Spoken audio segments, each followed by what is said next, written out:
No. They say he made a mint. Did you hear about the fire in the shoe factory? Oh, no. Hundreds of souls were lost. Why can't you have a nose that is 12 inches long? Because then it would be a foot. Exactly. That one I had to, just couldn't pass that for it. So those are coming from not bad dad jokes, just dad jokes. The Good, the Bad, the Terrible by Jimmy Niro, Niro. And it's time for another Tuesday Tips with Gina and Don with Focused Healthy Family.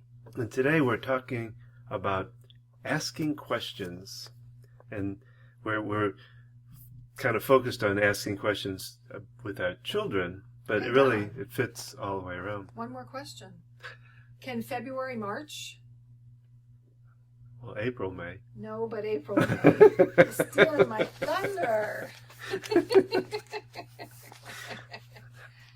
Asking questions. I mean, it's like 7, 8, 9, you know, come on. Did you hear about the calendar theme? So you got 12 months. What we're talking about is asking questions, and it's not about, bombarding questions on somebody, or especially your children. Did you have fun at the party? Who was there? Yeah. What did your friends do? What did you eat? Did you have some candy? Did you get Did you like it? Did you come home with a... What's Sarah doing? Where's she working at now? Stop, What's Mom, she doing? stop. Where are they going to school at? Did you have fun? Why didn't you have fun? And then you hear the door slam because I just gave up on you. Now, this is about asking questions at the right time and making it questions that help to stir up conversation, I guess, is what maybe. Yes, open-ended questions. Like, for instance, if you could change this or solve this, how would you do it? Or, based on your perspective, what would you do? And then, of course, I noticed this and was wondering what you thought. So, questions to facilitate problem solving. Yeah. And for them to solve the problems, not you. Not. What do you think? Why were you out so late? How come you can't get home on time? Why don't you get your work done? It kind of goes back to what we've talked about in other tips and other things about being able to shut up and listen. And empowering them. Yes. And questions can be used effectively and not just as a parade of commands and orders and nagging to get them to do things, but a real question like, you've been late several days in a row and this is frustrating to me. What do you think, how do you think we can do things differently? And then leading the problem solving, which we've talked about. So. And it's not,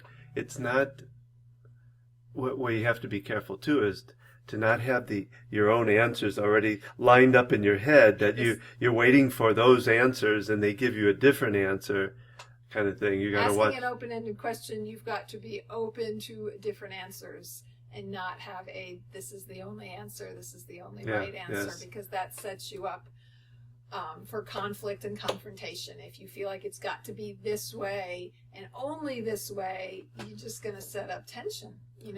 It's cold outside, you have to wear your coat. Well, your child may not feel cold, and you're like, but it's cold, you have to wear your coat. Versus, I'm really chilly outside, and I'm concerned you might get cold later, could you bring your coat with you? Maybe just a sweater. Maybe, you don't like a warm coat. Well, you could do it in a manner of, when it's this temperature, I tend to wear a coat. What do you think?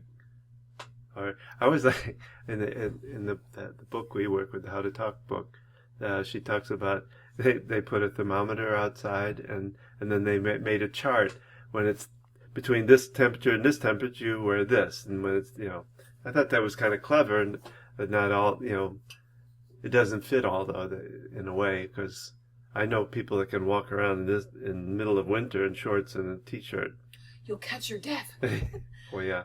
And it goes back to respecting their feelings. If you're telling them you're cold and they don't feel cold, you're telling them they don't feel what they're feeling. Well, yeah, they're not listening to their bodies, their own self. So by questioning, I'm concerned, about if you get cold later, inviting those opportunities. Well, I'm really worried about you being cold, you think you're saying you'll be fine, you don't need the coat, Oh, and then there could be choices that you could say too. The way you approach that is fine, and then saying, well, you could bring a coat, or you could, give them some options too. That's another way of putting it in there. You could also let me finish my thoughts. No, I don't want to do that. So you say that to your child. I'm concerned about you being called later. You don't want to bring a coat because you really don't think you'll need one. So this is a source of contention. I've nagged at you about this before. What do you think we could do differently here? Allow them the opportunity to say, hey, Mom, how about if I bring my coat with me? Well, that shuts you up, Mom.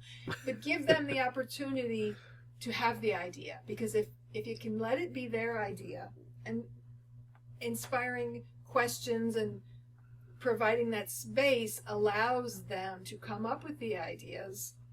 And when it's their idea, they're going to take ownership of it so much more than if it's just something that you're telling them to do. And I would also avoid the why questions, because to me the why question puts up defenses. It puts you in defensive. Why did you do that? Why did you do that? Yeah, think about if somebody asked you, why did you do that? And why, you can be curious with why. Yet we tend to use it in frustration and. Well, I tend to like to put it to a what kind of question, like, what was your thought when that happened, or something like that, versus why'd you do that? It just softens that question some. And these are things that we don't even realize. We're in such the habit of doing these things. I invite us both, Don, to look at. We have a child dealing with big anxiety flare-ups. How often are we asking why in the situation? Yeah. Why not, though? What do you think about that, Don? What do you think about when I think it's brilliant. When we use why? It's brilliant. How do you feel about that? Bloody hell, it's brilliant. Good afternoon. What would you like me to do when I notice you using the why question? And I realize you don't realize you're doing it. Not slam my head up against. That's from another Tuesday. No. Well, it would be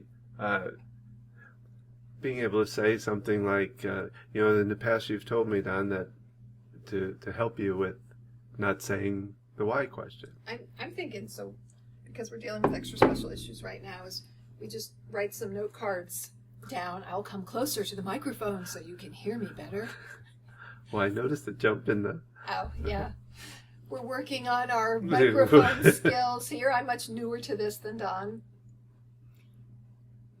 Getting a piece of paper and writing the word why. And having like...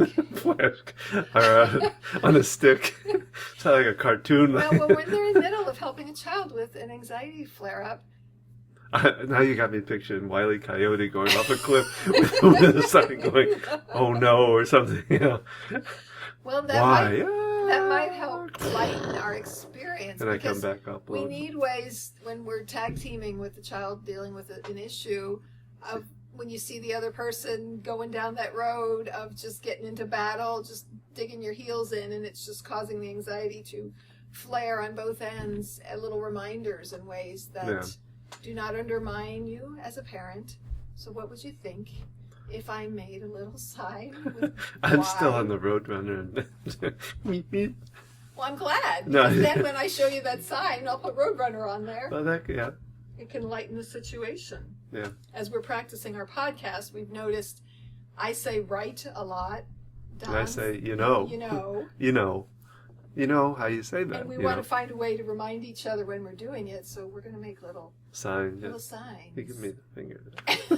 Well, this is my sign. I just pointed my first finger straight up, picturing holding like a popsicle stick with a sign on it. And I'm going off a cliff with my... Wile E. Coyote.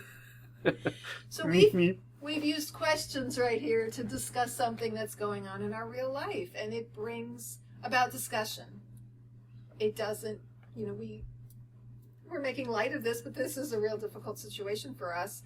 And that by asking questions and inviting a discussion, open-ended questions, not yes or no questions, but, what do you think? Yeah, we could make this into a game on whose line is it? they have one of their skits, whatever you call it, is they have to do questions. They can't say anything but questions. Everything they have to say has you know, to they be wear in the some form kind of a goofy question. mask or something, but everything has to be in the form of a question. Improv comedy. Yeah. Although I've been told by real comedians that because it's televised or so whatever, you don't like that? It's not real You gotta do improv. questions. So you don't like that? Asking questions. Yes, that's the tip. I'm just kidding. That's the tip for today. So ask us questions. We'd like to always hear your feedback on these topics. We'd love to hear from you and what things work and don't work for you. Yeah, you can find more about us too at focusedhealthyfamily.com. And have a great Tuesday.